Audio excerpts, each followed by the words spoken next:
Good afternoon. This is Stuart Holliday. Welcome. I'm delighted to be joined by Ambassador Celia Prince of St. Vincent and the Grenadines. As you know, we are having a conversation today in conjunction with the Council of American Ambassadors and the Diplomatic Courier in advance of International Women's Day.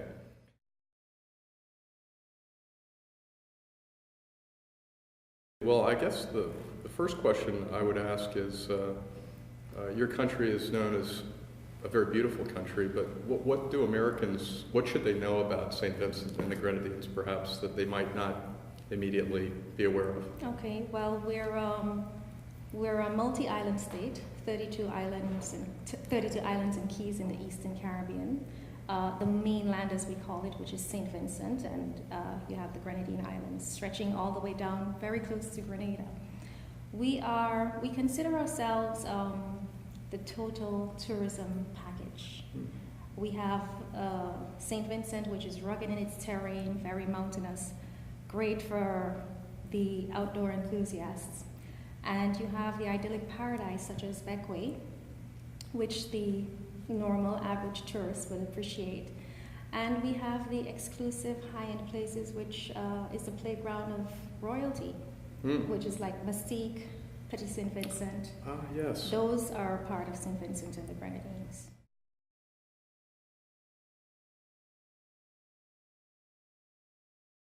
You know, one of the things that about your career is you've been ambassador here, and you served as the deputy chief of mission, and you're also a woman, which is what we're talking about today is the role of women in international affairs, and I was wondering if you could comment on what it is like being a woman ambassador here in Washington, and obviously you have colleagues as well. There are quite a number of women in the diplomatic corps, but does it make it a different job, or do you have certain advantages or certain things that you need to do in order to be able to communicate your interests, advocate for your country? I don't feel that way, no. Our numbers have been growing as women. In fact, I think we got very close to 30 female ambassadors, which is a record here in Washington, D.C. And I believe that we are just as effective in communicating our points of view as women without having to speak more loudly or go the extra mile. Our colleagues do respect us. I have encountered just a few ambassadors who are of the older school, and I think that they're not badly intentioned, but they're a little patronizing of women. Sure. I say this in respect of the way they refer to female ambassadors. For example, they will greet a male ambassador as ambassador, but they will greet a woman ambassador as my dear. I see. Yes, and I've actually told some of them that I did not appreciate it. but in large measure, no. I think that we sit down across the table as equals. Right.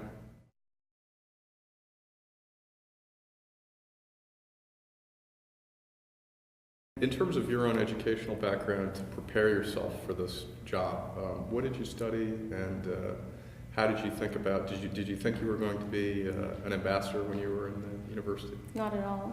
I often say that it's not a job that I chose, but it's a job that chose me. It's a long story, which I can probably share with you later. But I'm a lawyer by training, and I did master's studies after I did the University of the West Indies in Barbados. I did masters in Cambridge University, and in the UK. In the UK, it's a great school. And it is a great school. And I did corporate law studies, but somewhere along the line I knew that that's not what I wanted to do. I wanted to do something that would ultimately benefit the development of the Caribbean, and from there I went into multilateral trade negotiations. While I was working in multilateral trade negotiations, our Prime Minister reached out to me and asked me to be of service to the country.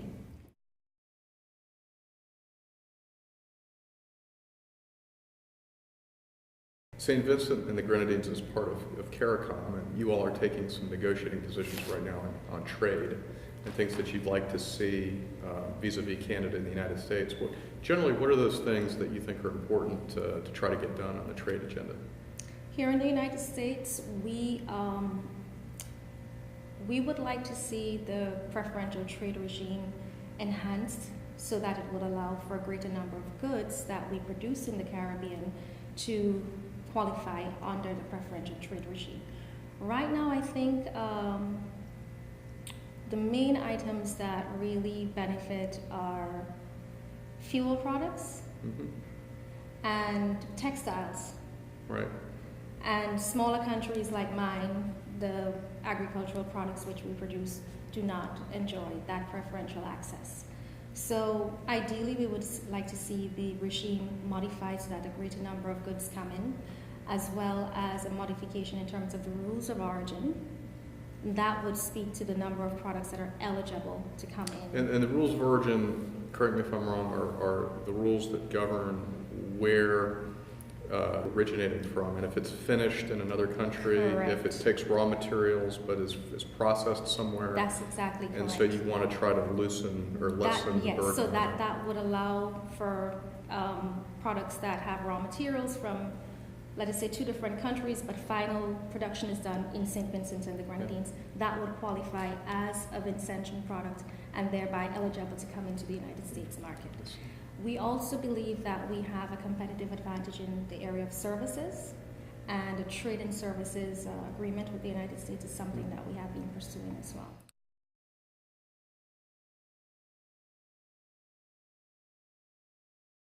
Ambassador, I wanted to ask you, recently President Obama has announced some changes to how the United States views its relationship with Cuba, including normalization of relations or a pathway. Yes. Do you view this as a positive thing? Or? Absolutely. CARICOM countries, and in particular my own country, through Prime Minister of St. Vincent and the Grenadines, Dr. Ralph Vincent, has been consistent and very vocal that our hemisphere needs to be united once again. Cuba needs to be brought in from the cold, so to speak, by the United States. Not by the rest of us, because we've all enjoyed very good relations with Cuba over the last decades. In fact, when the announcement was made, my Prime Minister sent a very complimentary, congratulatory message to President Obama. And the summit of which we just spoke, that was held 2 days ago by Vice President Biden with CARICOM countries, he did start off his introductory remarks by congratulating CARICOM and thanking CARICOM countries for being a constant voice calling for the normalization of relations. So we all welcome it, but at the same time, we recognize that a normalization of relations, diplomatic relations, does not necessarily mean a lifting of the embargo against Cuba. And that is something that we would continue to strongly advocate for, a lifting of that embargo against Cuba.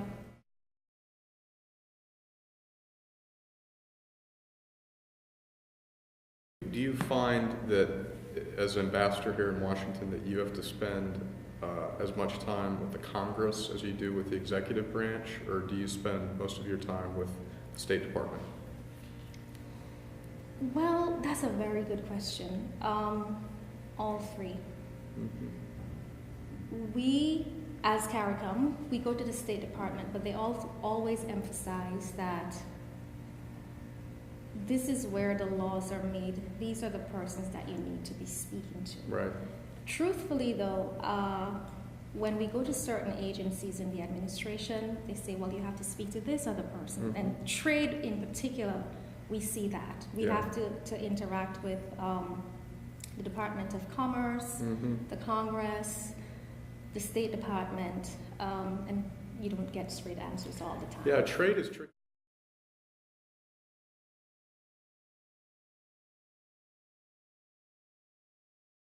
In advance of International Women's Day, it's important to reflect on the Millennium Development Goals that talked about creating more parity on gender issues. And I was just curious, in the U.S. we obviously have a road to go before we have achieved the kind of equality that we seek in our society. But what are you doing? What are some of the things in St. Vincent and the Grenadines that are being done to kind of help lift up opportunities for women to either go into government or have roles in education and or economic roles?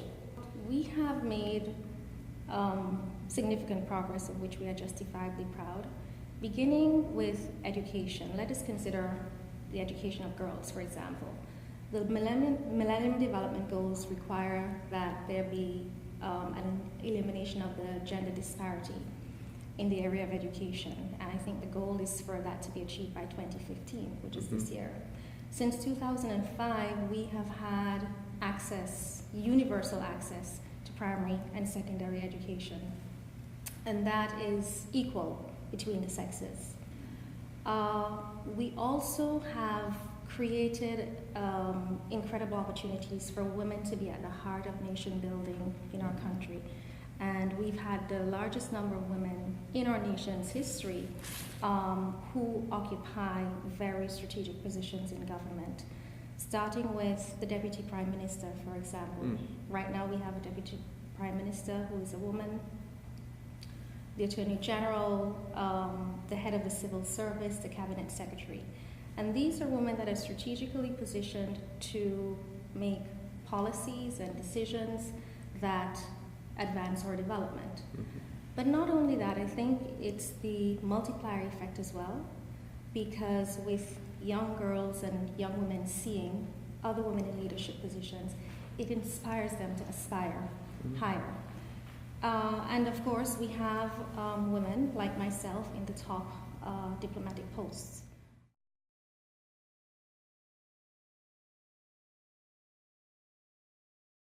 I also wanted to ask you, recently there was a major conference on energy security and energy in the Caribbean that Vice President Biden hosted, and I think you participated in that.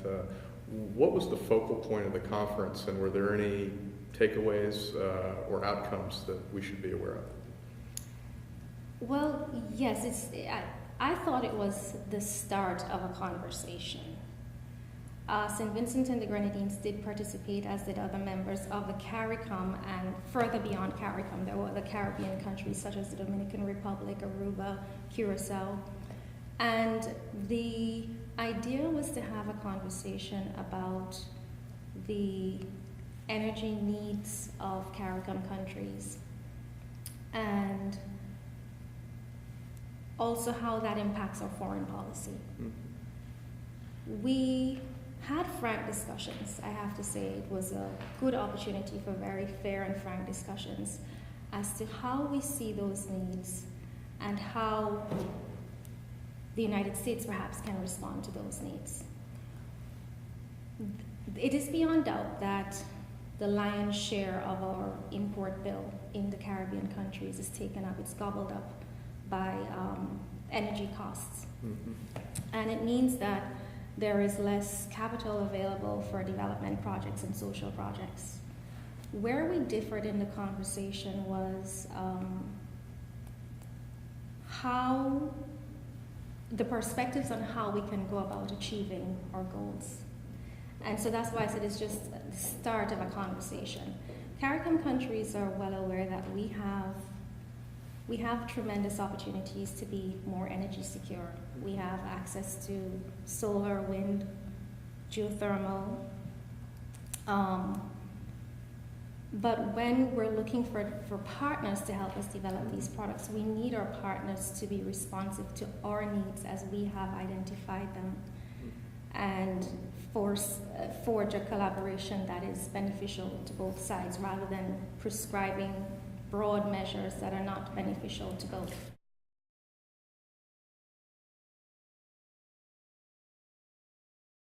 We are trying to tap into our geothermal potential. In fact, we have entered partnerships with New Zealand, Iceland, the United Arab Emirates, and we're about to start a geothermal project. Because now, you have some volcanic or subvolcanic. We do, yes. Now, we would love geology. The United States to be a partner in this exercise. But as I said, CARICOM countries or Caribbean countries, we differ on what is needed to attract the appropriate investment. We differ in our perspectives from the United States on that. And I don't think... You're speaking of in terms of incentives or contracts, regulations and that all sort those of thing. things, yeah. So, you know, I don't think that is in the interest of anybody for the Caribbean to be beggared or to be made mendicant by energy insecurity. And so I'm cautiously optimistic that we will find solutions that would allow us to be more energy secure and at the same time to provide secure investment opportunities for those that wish to do business with us.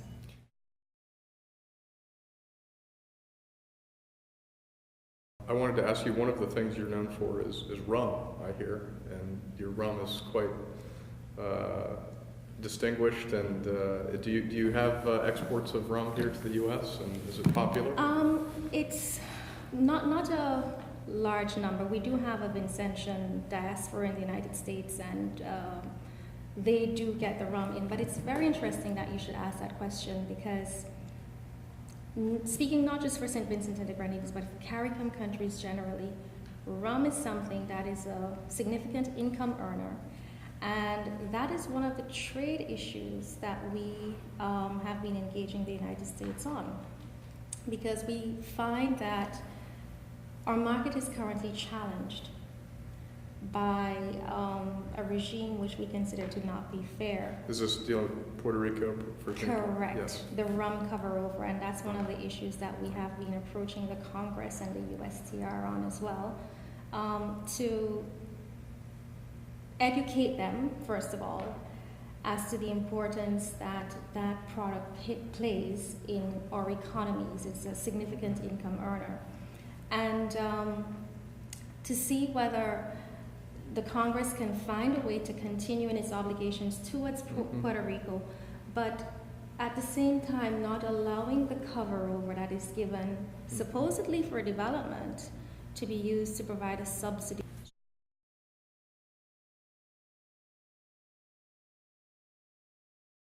Ambassador, you have many responsibilities here in Washington, but what are you most passionate about right now in serving as ambassador? I would have to say that is education. The access to higher education in my life has been transformational in my life.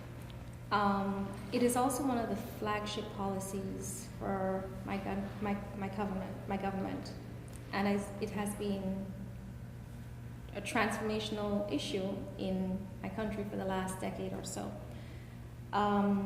Up to the 90s, there weren't many opportunities for Vincentians to study abroad. There were few government-sponsored scholarships, few scholarships that we got from other countries as well. And that has since changed. Our government has been sponsoring a lot of scholarships, and through partnerships with friendly nations, we have been getting scholarships for Vincentians to go abroad, to return to St. Vincent and the Grenadines, competent in a professional endeavor, as well as competent in a foreign language, because many of them have been studying in Spanish-speaking and Mandarin-speaking countries. And so I have taken it at the heart of my job to seek similar opportunities for Vincentians. As ambassador to the United States, I've been able, as I said earlier, to forge a Sister Islands partnership with Martha's Vineyard, and that includes a partnership for education exchange. And as ambassador to the Organization of American States, my delegation has been one of the most vocal in seeking the preservation of the fellowships program, which provides scholarship opportunities for those within this hemisphere who have the need. Very recently as well, I was elected as the president of the Leo Fund Committee, which provides interest-free loans to students studying here in the United States who run into financial problems and have the need. And a part of education, as I see it as well, is the opportunity for professional training, professional development. And I am very happy to say that last year, while I was the chair of CARICOM, as well as the chair of the Permanent Council at the OAS, we hired 5 interns, 4 of which were women. And I was happy to give them the opportunity to be exposed to the inner workings of diplomacy which they found to be valuable going forward in their careers. Excellent. You've had an amazing educational experience yourself, and Yes. the fact that you're putting your effort into making those opportunities available for other people is very much laudable, and I salute you for that.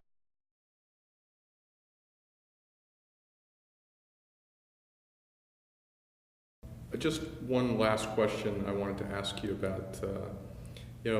Meridian is very much involved in exchanges, leadership and student and cultural exchanges, the idea of having people get to know the United States, having people get to know other countries. I would assume there are opportunities for people in St. Vincent, the Grenadines, college students, emerging leaders, and others to come. But do you see, value in face-to-face dialogue and communication, and coming and sort of being able to broaden your perspective to, understand more about other cultures? We've had some Vincentians that have come under the NCIV program, which I think you are Yes. associated with, and they have found those programs to be extremely enriching and rewarding. They're able to go back home to St. Vincent and the Grenadines in their professional fields as well as their communities, and take that learning with them to foster greater understanding of our bilateral partners. One of the things that I have been able to do in my job here is to foster a Sister Islands partnership with Martha's Vineyard. Oh, really? Yes, we've signed a memorandum of understanding for cooperation in many different areas, including education. And one of the elements of that is for educational exchanges. We haven't yet been able to bring a team of persons from St. Vincent and the Grenadines to Martha's Vineyard under that program. Was it just a coincidence that President Obama happens to go to Martha's Vineyard for vacation? No. Because that's very strategic. No, I will tell you how that started, and it goes to people diplomacy. There was a Peace Corps volunteer in the 1960s in St. Vincent and the Grenadines who she maintained very close ties with our country. We consider her an honorary Vincentian. And she was working in the State Department up to recently. And there were some initiatives which I wanted to partner with the United States on through an island-to-island exchange. And we found that there were a lot of similarities between St. Vincent and the Grenadines and Martha's Vineyard. And that is how the collaboration started. So we have so far had exchanges in the area of security, fire and safety security. We would also be having education, fisheries, agriculture, and a host of Fantastic. Yes. Fantastic. Yes. That's great. Well, Ambassador, thank you for taking the time to join us. Your country's very lucky to have you here. You're doing a great job, and on behalf of Meridian and the Council of American Ambassadors and the Diplomatic Courier, we wish you well, and we thank you for your time. Thank you very much. Thank you for having